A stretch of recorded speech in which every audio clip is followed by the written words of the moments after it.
Virginia, and we have the privilege of being the voice of Virginia business to those who are in public policy in Richmond, as well as those in Washington. We have 23,500 members. We're the largest membership organization in the Commonwealth of Virginia. We were recently just acknowledged by our peers as the most influential public policy association in the Commonwealth of Virginia. So that's very nice acknowledgement. Thank you, Annie. And she doesn't work for me, who started that applause.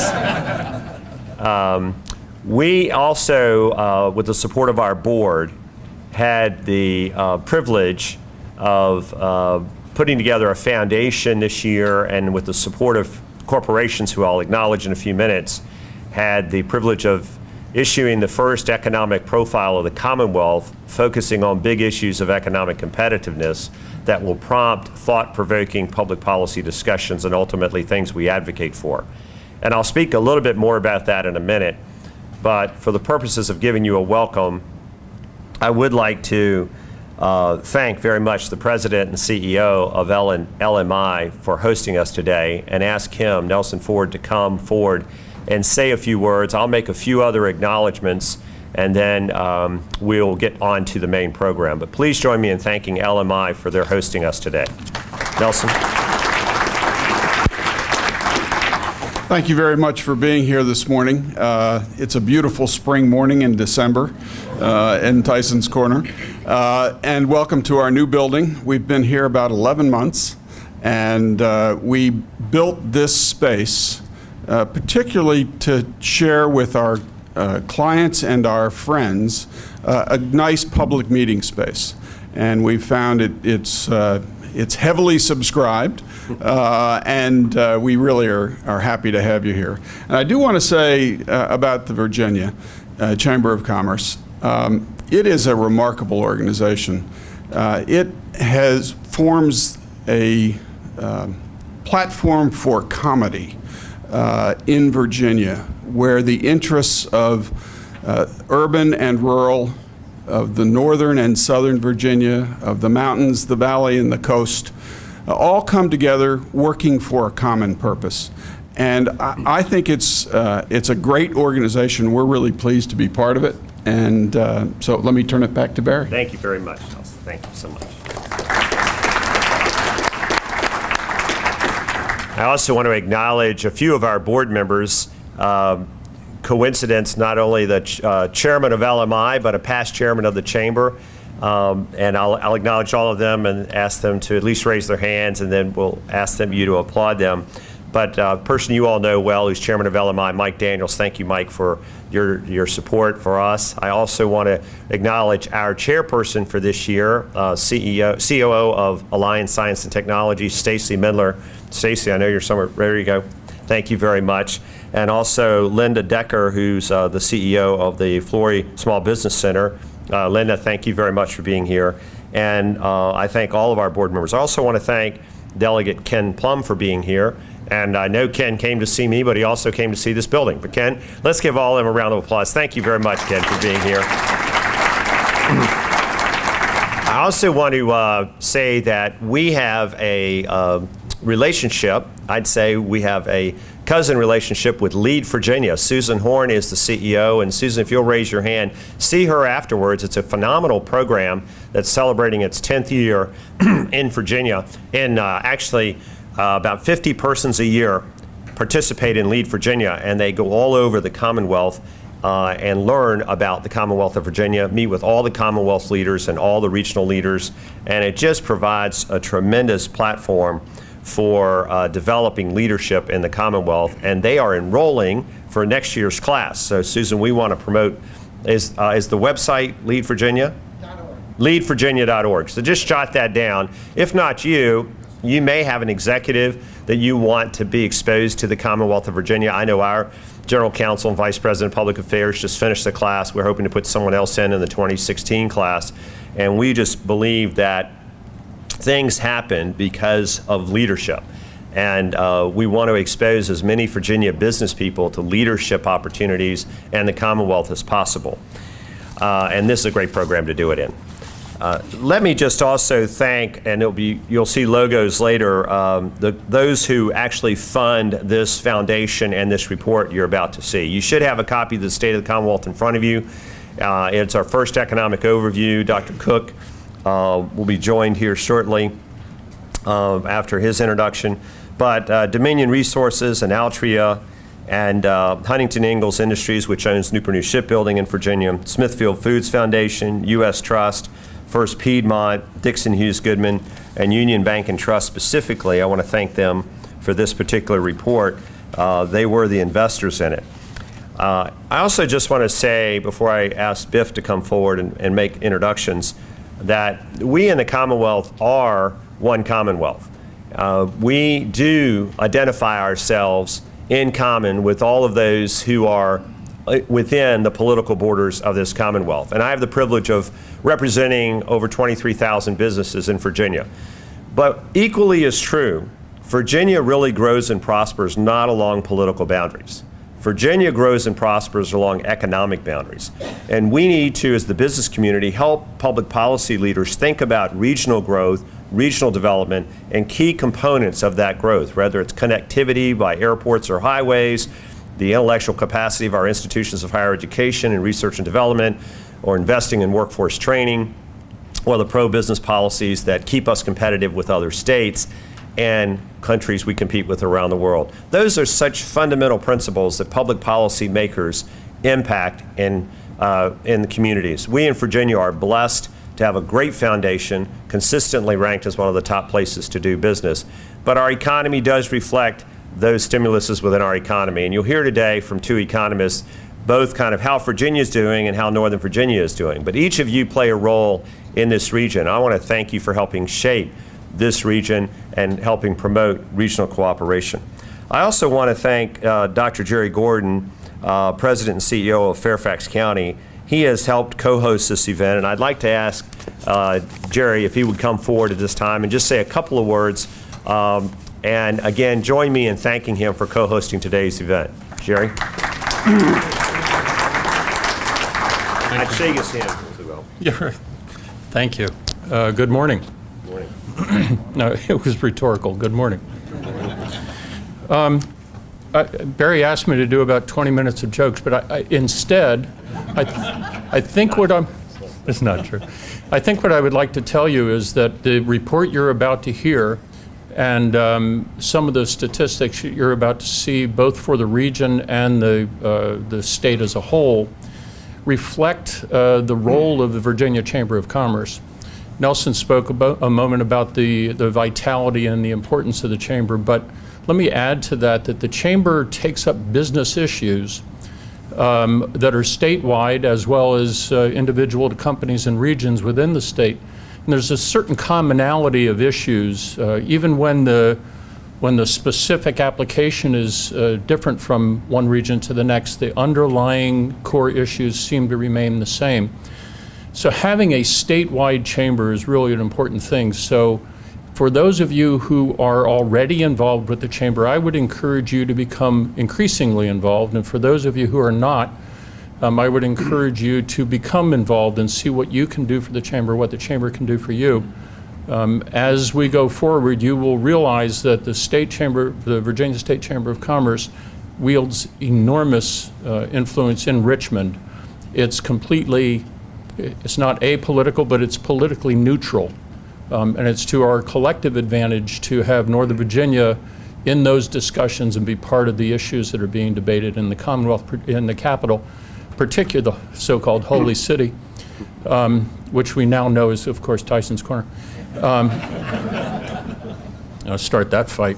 But it behooves us all to become part of the collective discussions and to wield that influence, particularly now as the legislature is about to come into session.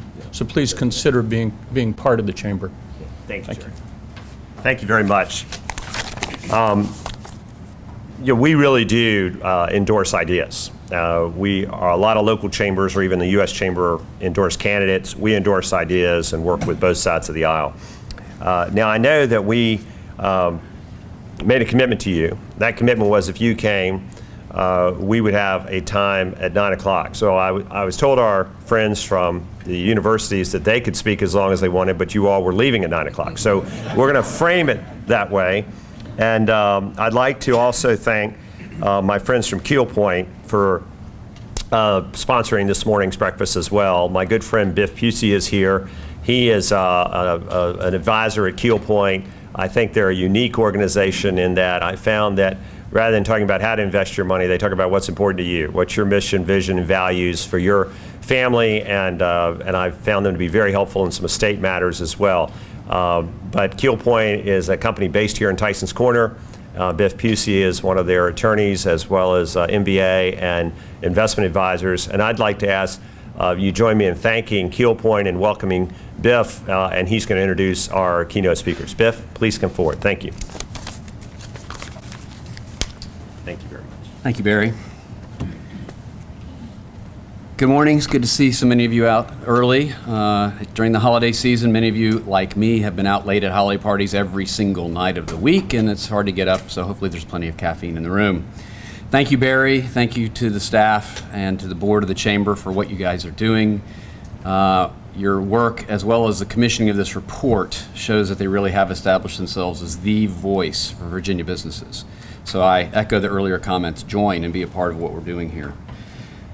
It's my privilege to introduce our speakers this morning. I had the privilege of hearing this report presented last week in Williamsburg, and it's already had an important impact on what we do at Keel Point. As Barry mentioned, we try to, an important part of what we do for our families and institutions is to ensure that their investment portfolio supports their mission, vision, values, and goals. Just this week, I was looking at investment opportunities in the GovTech sector in and around Northern Virginia, Maryland, sort of the complex around here. We also have another office down in Huntsville, Alabama, which is also intimately involved in the GovTech space. This report heavily influenced our research already. So thank you for what you have done. It has made our job working for our clients that much better. Dr. James Cook lives in Norfolk. He works with the Center for Economic Analysis and Policy at the Strome College of Business at Old Dominion University, which for 15 years has produced the highly regarded State of the Region report for Hampton Roads. As many of you know, Dr. Cook is the former president of Old Dominion University, where my niece is a proud sophomore, and currently serves as the Board of Visitors Professor of Economics. Dr. Terry Clower is a recent transplant from Dallas, still adjusting to our climate and our traffic, although Dallas shares its share of traffic, just a lot smaller cars here, not as many big trucks. He's the Northern Virginia Chair and Professor of Public Policy at the School of Policy, Government, and International Affairs at George Mason University. He's also the Deputy Director or Director, depending on which day you ask him and how much accountability he wants to take for his activities, at George Mason's Center for Regional Analysis. The in-depth, nonpartisan research they conducted for this report is immensely valuable. As again, I'll reiterate, it's important for us, for what we do for our clients. It will be important for you as you think about your business activities here in this region, throughout the state, and even nationwide. Gentlemen, we look forward to your remarks. Thank you.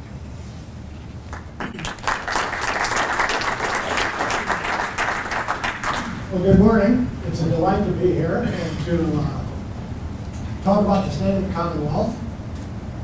I always start by giving you, don't blame them. These are the people who are not responsible for anything I say. This is an exercise in academic freedom, so if Terry Clower and I say something with which you disagree, don't blame Mary Duvall, the Chamber, or Old Dominion University. Really, about the only person in the room who don't blame is Delegate Kim Plum, who is an alumnus of Old Dominion University, but also for about 10 years has consistently been part of the reports that we produced, and this time around did some work for us on airports that we'll see in a moment. But he's a really good source, and don't blame him.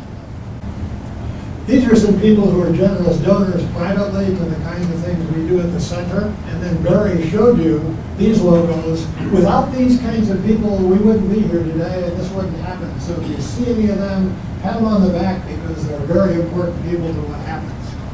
Our plan of action today is I'm going to talk about state and regional kinds of things, some national things, and then I'll turn to Terry, who's going to talk about Northern Virginia things. Then I'll come back and talk about some specific things like airports and the possibility of merging public services across borders and lines and the like.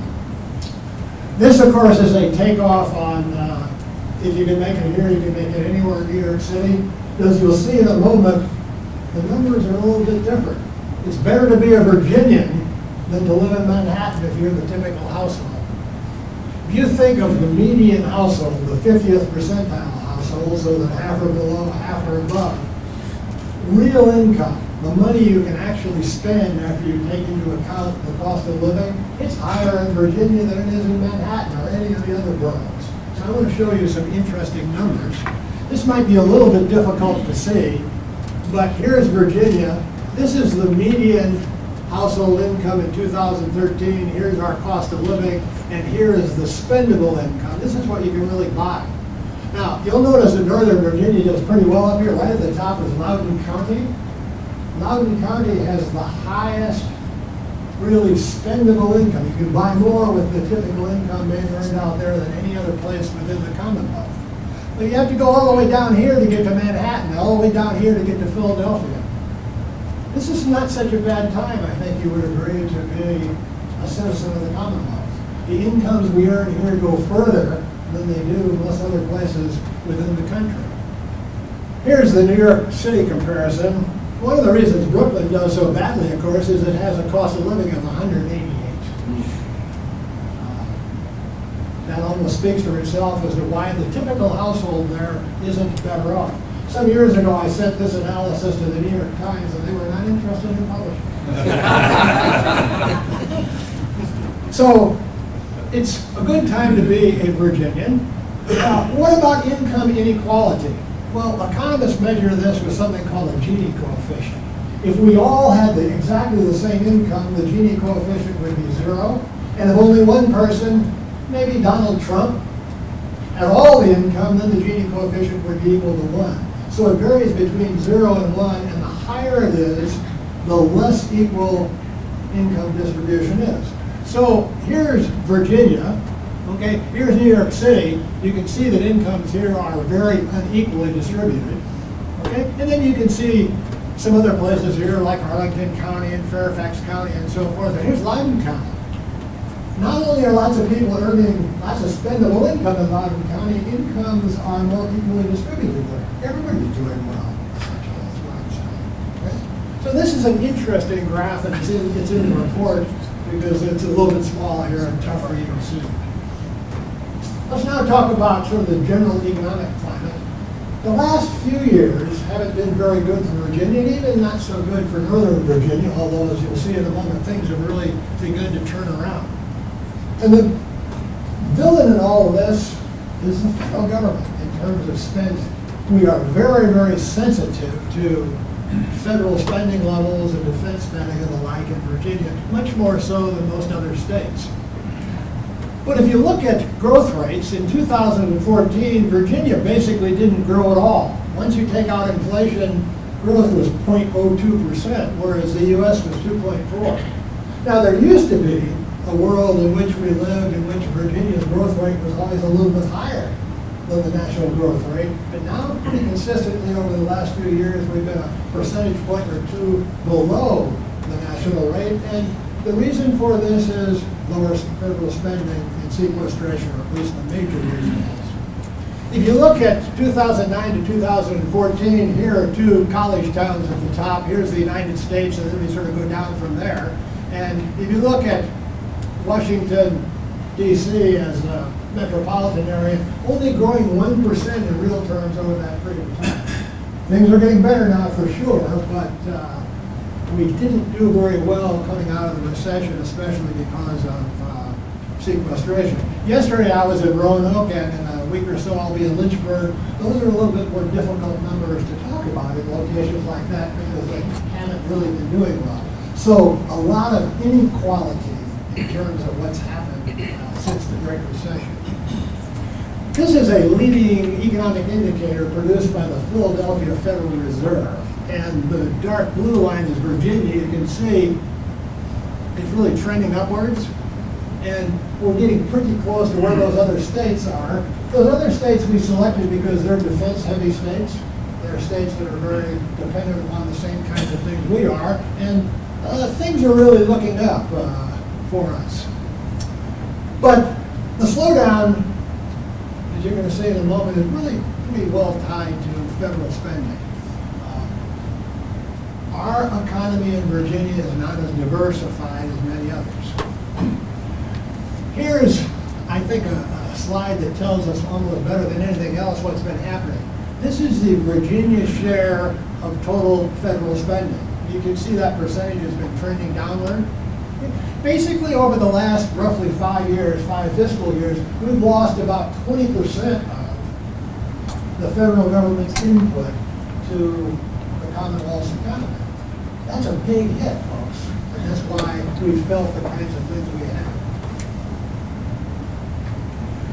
Here's again the Philadelphia Federal Reserve Index, and what we've done right here, I want to show you this to sort of show you the what's going on there, but let's look at this slide.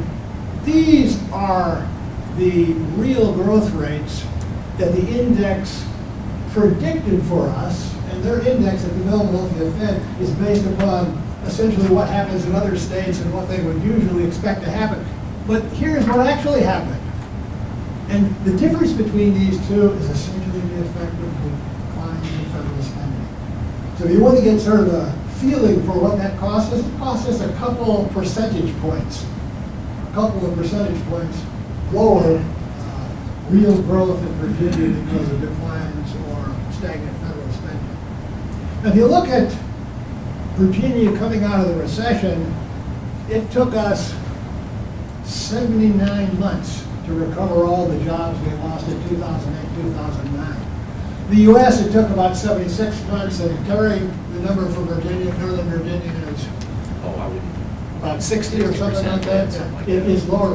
Northern Virginia came out of this quicker than the rest of the state, and there are certain parts of the state, including Hampton Roads, where I spend part of my life, that still haven't come out.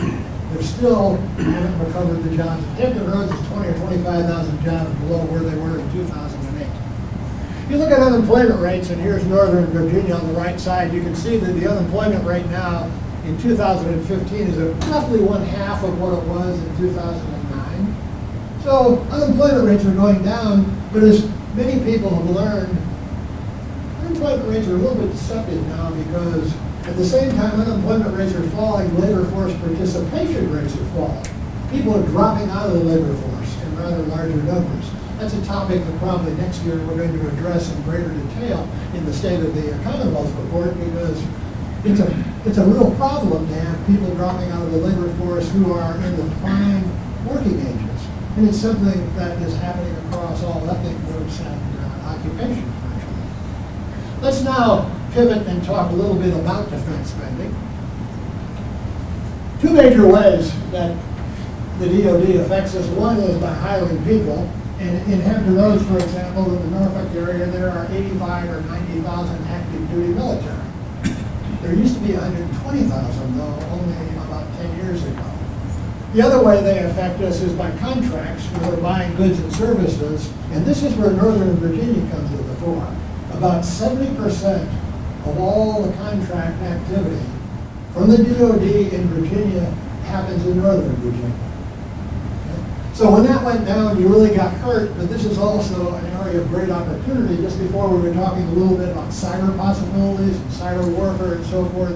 Northern Virginia is superbly positioned there, whereas Norfolk is people intensive, and probably aircraft carriers are going to end up leaving, and they're not going to have as many people there, so relatively speaking, it is not as well positioned as Northern Virginia to take advantage of the directions that defense spending will probably go. Here's one indication also of what's happening to compensation. This is military compensation, average, and you can see that that's begun to tail off. This reflects reduced health care support and a variety of other things, and a change in the mixture of people and so forth. But you can see that In contrast to what was true, let's say 2000 to 2010, when military compensation was going up much more rapidly than the private sector, now the reverse is true. And so that also will be somewhat disadvantageous to the people in the South. Now these are DOD funds, contract funds being awarded to firms in Virginia, and you can see the general downward trend here. This number is only through August, so there are a couple of months of the fiscal year left. But even if those are really good months, we're still going to see a total for this fiscal year that is lower than the previous year.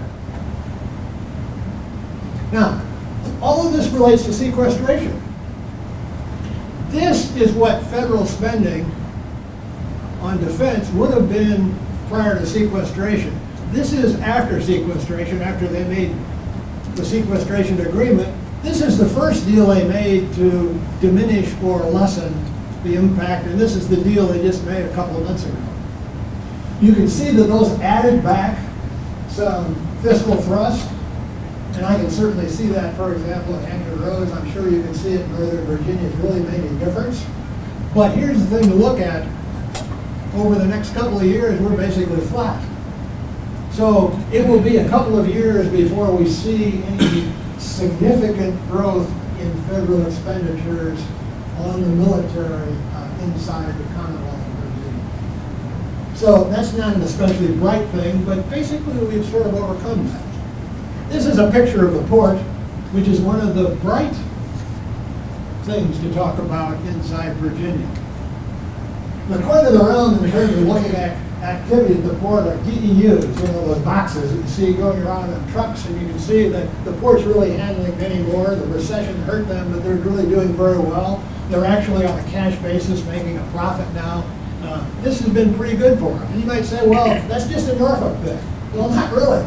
You can see from this map that the port is serving firms throughout Virginia, is really an economic force throughout the Commonwealth. So it's doing really pretty well. Let's talk a little bit about tourism and hotels, which are another major leg on the stool in terms of economic activity inside the Commonwealth.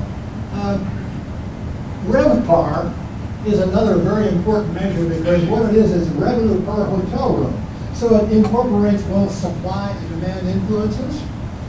And you can see it's going up. Now, this is 2015 to date, and the last couple of months won't be as good. They're not as good tourist months, so that number will probably go below 6740, but it's still going to exhibit, I think, some pretty significant growth. So tourist industry is recovering. Here's Northern Virginia right here, 4.2% increase in tourism spending.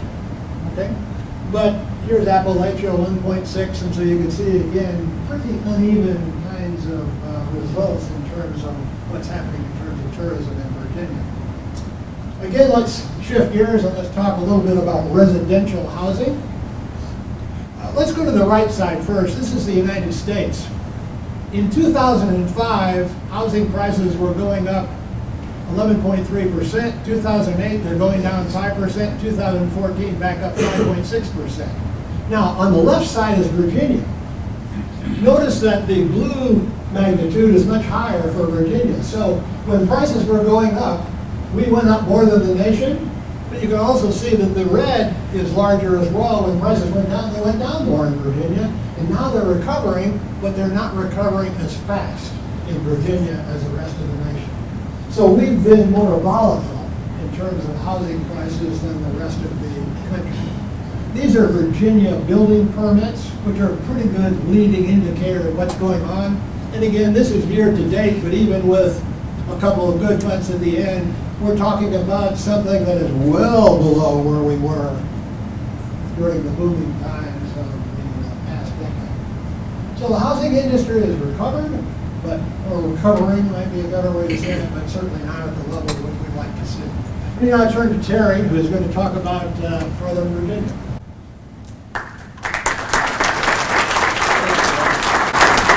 So just what we said, we're going to, in respect to your time, we're going to keep moving a little bit. The thing that you know, and this is in 2010, and here we're looking at the metropolitan region because, yes, we are Northern Virginia, but of course we're tightly connected. Our success depends as much on what's going on in the district and the Southern Maryland suburbs. I mean, we are a region in that sense.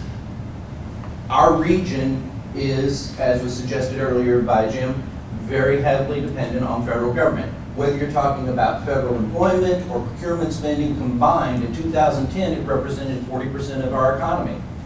We are a company town by most any stretch of the imagination. And as such, that means that we're that heavily dependent on what happens with that particular company and they're doing. And we've seen the impacts across, particularly in terms of the DoD. If you look at what happened last year, because of that slowdown that we were seeing in sequestration, among the top metropolitan areas last year, we came, and I'm going to use a very technical economic term, we came in dead ass last in terms of job growth.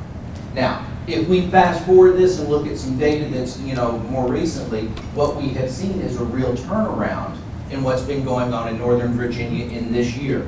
2015 has actually been pretty good. We've had some ups and downs, but it's looking pretty solid, and we've moved up several positions. So we're about down in here. Houston, as you might expect, with oil dropping from $100 a barrel down to about 41, has come down a little bit, though they're still growing. They're falling down here. But the thing that I keep telling people, and I still get a little bit of a gasp and arg out of it, is look at this. Detroit is about it. When Detroit is kicking your butt, you got to be worried, right?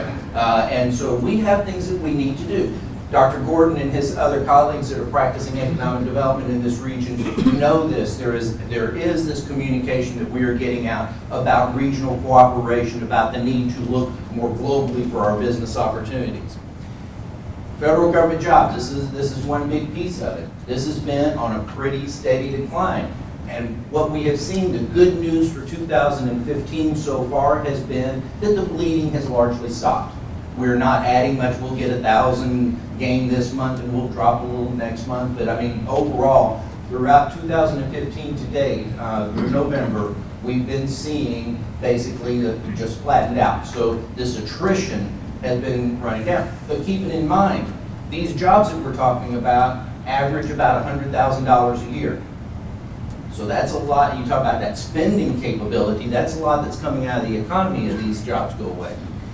Federal procurement spending, you know this story. Basically, we're talking about differentials from 2010 through 2014 of about $13 billion a year. And as we'll say in Congress, $1 billion here and $1 billion there, and pretty soon you're talking about some real money.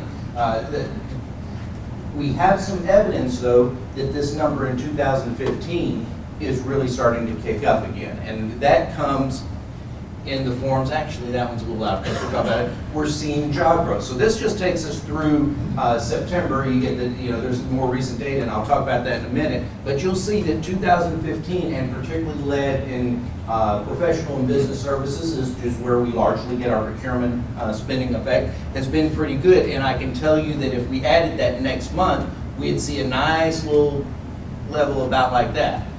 Get some little shaking, not enough coffee this morning. So we've actually had a good bump up. But what you see there, I would argue to you, is that downturn toward the last part of summer was because of businesses' concern about getting the budget passed. They passed the budget in October, our numbers went up substantially. We are, the political brinksmanship that we have going on in Congress affects our business decisions in this region about whether or not we're hiring, and that affects confidence. So it's still meaningful for us. And of course, we've got this little thing about now making sure the appropriations get passed. If we look at it by sector, our good news is that we're seeing professional business services up a little, up some. That number looks even better when we go into October numbers that we have now, since this was produced. Federal government, as I said, has been basically flat. That education and health services, that's health services. The education sector is not growing that much, but the health services is. But that is one of our key economic advantages moving forward. With all of the stuff that's going on in research and development, even if it's happening on the other side of the Potomac Ocean, we can take advantage of that in Northern Virginia. We can be seeing that translational medicine from going from that research to clinical practice, or going from these new, like the personalized medicine and the partnerships that we have, like with Innova and GMU. Have to get the homework statement in there. But you'll also notice that we're seeing, leisure and hospitality still growing. Tourism is a big business for us up here, as was suggested in some of the data that Jim's already shown you. Financial, if you look down in that bottom though, financial services not grow much, information still losing, though quite honestly, information services has been on a downward trend since the tech wreck of 2001 in this region. I'd like to see that trend reverse as in the longer term. Jerry's promised me that he's going to make that happen. Manufacturing, of course, is not a big sector. One of the things though that I would call out, that in our restructuring since the economy, we've created a lot of jobs in retail, we've created a lot of jobs in leisure and hospitality. But understand the value those jobs are bringing to our economy aren't as good as some of the jobs that we lost that we're just now starting to recover. If you look at that, if you look at down here in those financial services sector jobs, it takes 7 leisure and hospitality jobs to represent the contributions to regional product that 1 job in the financial services sector do. 5 jobs in manufacturing. Business services a little bit lower than that, but still, it's almost a multiplier effect if you want to think about it. So what's our outlook? Well, we've softened up a little bit. This is the index that CRA has been producing for many years, and obviously Dr. Fuller did a pretty good job, because it did clearly show as we were moving into the Great Recession what was going on. Those numbers, even though they've softened a little bit, are still showing positive. So our outlook moving forward is that spending has increased. Our anecdotal evidence up here, our ability of our companies, and we've already started to see it, to start to pivot a little bit, particularly in security and some of those sectors, away from business to government to business transactions. But we're looking to do that, and we are looking to be able to diversify our economy more.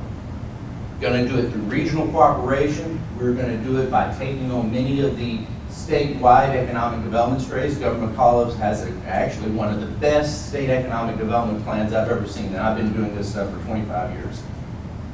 And I think we have some real opportunities moving forward. With that, I'm going to turn it back over to Jim and let him take you into the next section. Let's give Barry a hand.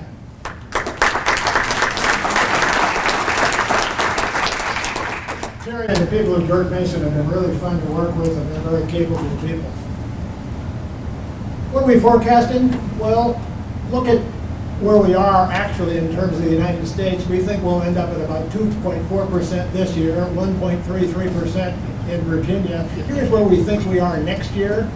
About 3% nationally and about 2% Virginia, so about 1% below. So we're doing better, but we're going to lag the nation as a whole. Why so? Well, sequestration. If we can pull that out further, if we have more certainty in the federal government, if people know what's going to happen in the future, that will be very helpful. And right now, we have a 2-year deal, but that's going to run out, and that uncertainty is not helpful. Let's segue now and talk about airports. This is a rather revealing slide, because it shows that inside Virginia, Reagan is really the only airport that over the last 4 years has actually grown in terms of the number of flights. And Dulles is down here, okay? Not very helpful. Now, the primary culprit here is, again, the federal government, I have to say. In this case, it is members of the Congress who have violated the perimeter rule, which used to say you couldn't fly more than a certain distance, maybe 500 miles or so out of Reagan, but now congressmen like to get on that plane and go to their home district, and so now in Reagan you can fly all kinds of places, and that has really hurt Dulles. So much so that the Washington Post some months ago said it was in trouble. Well, I think that's a little bit excessive in terms of language, but it's not doing terribly well. This might be a little bit hard to see, but these are the 4 largest airports. This is Richmond, okay? And this is the change in fares and the change in the number of seats.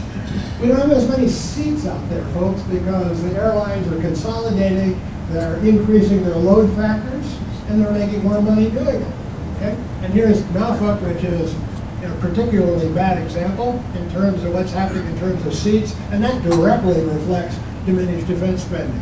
Here's Dulles, okay? Not nearly as many seats you can see, but they're filling them up, and here's Washington National Rankin.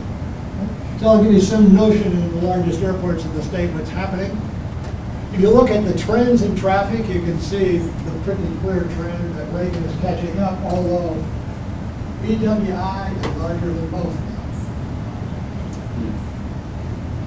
And it's also happening in terms of, at Dulles, in terms of freight and mail. It isn't just passengers. There are lots of things in decline at Dulles. I think you may have read that the governor is going to put $50 million or so into the budget as a request to try to lower fares just a little bit there. But I'll have to say, I like that, but the real problem is the Congress and the perimeter rule and how they've allocated slots. That's really what's determined what's going on. So the perimeter rule and slots are really the determining thing in Dulles' environment. Really talked about these kinds of things. Deteriorating air connections, though, are not a recipe for economic development. And that's true whether you're in Roanoke or Norfolk or Northern Virginia. Good connections are critical to what we want to do economically speaking. Now let's again shift gears and talk about the possibility of merging the provision of public services across city and county lines. We have lots of governments in Virginia, well more than 200 governmental units, and we have 229 that are classified as municipal. What would happen if we merged the provision of services across these lines? Could we save money? Would there be economies of scale? Would we be better off? Well, I think the answer we'll see statistically is perhaps so. Now, we do some of this already, especially in school districts and in sanitation, airports, and so forth. But the real question is, should we do more of this? And in urban areas, such as Northern Virginia or Hampton Roads or Richmond, there are just all kinds of possibilities for this. Now, the Auditor of Public Accounts in Virginia publishes data that we use. We adjusted these data for differences in the cost of living, because otherwise it would look as if Northern Virginia were very inefficient in the provision of things, but it's simply a matter of the cost of living, so we adjusted for that, and then we adjusted for 11 other factors that aren't necessarily related to efficiency, but would influence the service, like the nature of the demographics in the particular area and so forth. Okay? What we're looking for is evidence of economies of scale. Now, this is administrative and financial services. Everybody's got to do this. We're essentially talking about the back office kinds of things. Here's little Galax, 7,000 population, and this is its per capita cost per unit. And this is the median-sized governmental unit in Virginia. It's only 25,000. That means half of all the units in Virginia are smaller than that. Okay? So there are lots of small units out there, and the question is, maybe we should merge the provision on some of these. Well, you can see Richmond, Virginia Beach, and here's Fairfax County. You put these together, as economists like to do, and this isn't Econ 101. You might say, I've seen enough of these graphs, but this graph is rather explanatory, because you connect the dots, and you get down to here about 640,000, and that's the minimum cost per unit. That suggests that there are lots of cities and counties below that size that could merge this particular service together and make themselves better off. But after that point, no. Okay? Well, let's talk about something very, very different. Maintaining roads and bridges and highways, a very different kind of thing. Again, here's Augusta County, a very small one. Here's Arlington, Virginia Beach. You can see from the dots that you're going along here, and it's basically sort of constant cost. Not many economies of scale to be had there. But once you get up to this size, roughly here, roughly about 400,000, okay, or actually 240,000, you begin to see a few economies of scale. So it would take quite a bit of merging of cities and counties there to get to that point, because we have all these small units, and it's quite frankly impossible to merge a unit, let's say, that's located on the eastern shore of Virginia with one in Richmond. But inside Northern Virginia and Richmond and Hampton Roads are all kinds of possibilities. Which ones really stand out? We looked at 25 or 30 different services. These are the ones where it appears as if there are economies of scale. So we ought to be talking about, at least, the possibility of merging the provision of these services. We have a really pretty good data set, and if anybody out there is interested, we can help you look at it. Can we infer anything from this analysis about efficiency? Who's doing a better job? Well, sort of. And let me show you how we might do this. Let's look at Winchester, okay? If we look at Winchester's cost of providing all the services, okay, it's actually 106. That's how much they're spending. Our model says, our model predicts that they would be spending 128. So they're doing it less expensively than we would predict, given their population, their demographics, their income, the size of their region, and so forth. Does that mean they're really efficient? Well, maybe. Maybe they just are doing it better. On the other hand, it could mean that they're not supplying the same level of quality of service. So it would take some further analysis to know that. By contrast, look at Northampton County. Okay? They look like they're inefficient. Okay? Well, what I'm trying to suggest here is that it might be possible to look at some of these things and get some further information. Let's again shift, and we'll talk now about moving. And this is an interesting slide. Back in the year 1900, 92% of all the people living in Virginia were born here. Now it's 49%. And Terry and I were talking last night. I wonder what it is in Northern Virginia. I should look that up, but 30, 25, 20, I don't know what it is. But it's very different. We move much more now than we did before. If you look up here, though, you'll see that in terms of people moving into the state, 312,000 in 2012, 250,000 came from other places in the U.S. and 62,000 from abroad, most of whom came to Northern Virginia, as you know. But what's really interesting down here is you see that the movers are highly educated. 75% of them have at least a bachelor's degree. These are the people who oftentimes in the past have moved into Northern Virginia, which over the last couple of years actually has had net out-migration, slightly. But there are signs that that's reversing as well. But you look at the states people are coming from, and then you look at the states they're going to. The coming froms, you look at California and New York, and they have net out-migration because of jobs and taxes and things like that, which make a difference. Look at the bottom one here. These are the counties that have had the largest out-migrations. Fairfax County is at the top. Of course, it's the largest county. So percentage-wise, that's not a very significant number. But it has a small negative outflow. Charlie Thibault is one of my favorite economists. He's dead, but he said something that is blindingly obvious.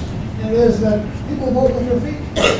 They move because of jobs, because of amenities, because of taxes. There are all kinds of different reasons they move. And so we did an analysis of 358 metro areas to say, why do people move? Well, no surprise, job availability and job growth is the magnet. That's the most important thing. Also, though, economic freedom turned out to be important. Some economists have developed a measure of this, and it looks at how easy is it, for example, to open up a new business, to get licensed to even be, let's say, a cosmetologist or whatever. What are these measures, including, for example, whether you're a right-to-work state? We found that to be quite important, and also the quality of amenities, school systems, transportation, and the like. Not so important, taxation levels. Here, though, we're not really arguing that taxation levels don't count. It's just that when you need a job, you don't necessarily pay too much attention to the marginal tax rate when you're moving.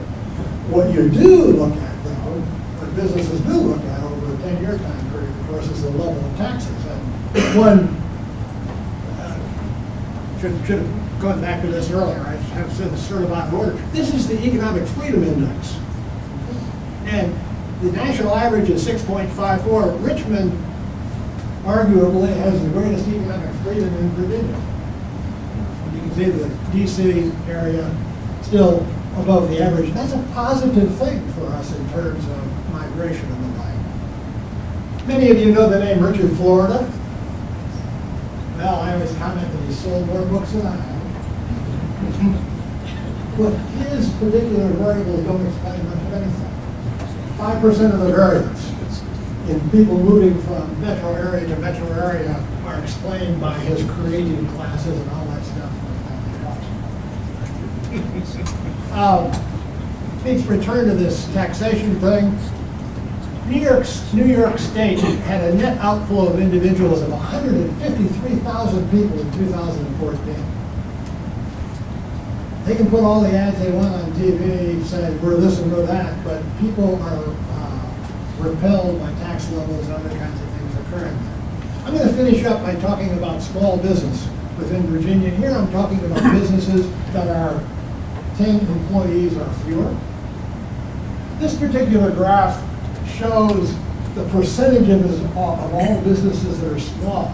And if you look at this blue, this shows that it went up a little bit, and now it's basically holding constant. We have just about as many small businesses now as we did 25 years ago. And this is for the 5 to 9s, okay? However, if you look at employment, there's a different story. When you look at employment, these small businesses, their share of employment is declining, whereas the 500 plus employees are going up.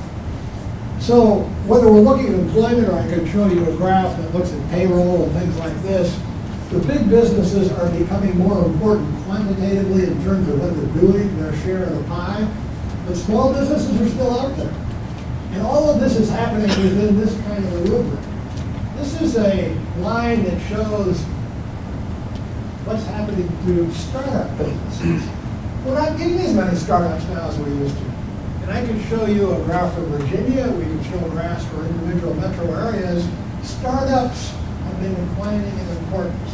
That's not a good sign for the U.S. economy overall. It's something that we need to pay attention to.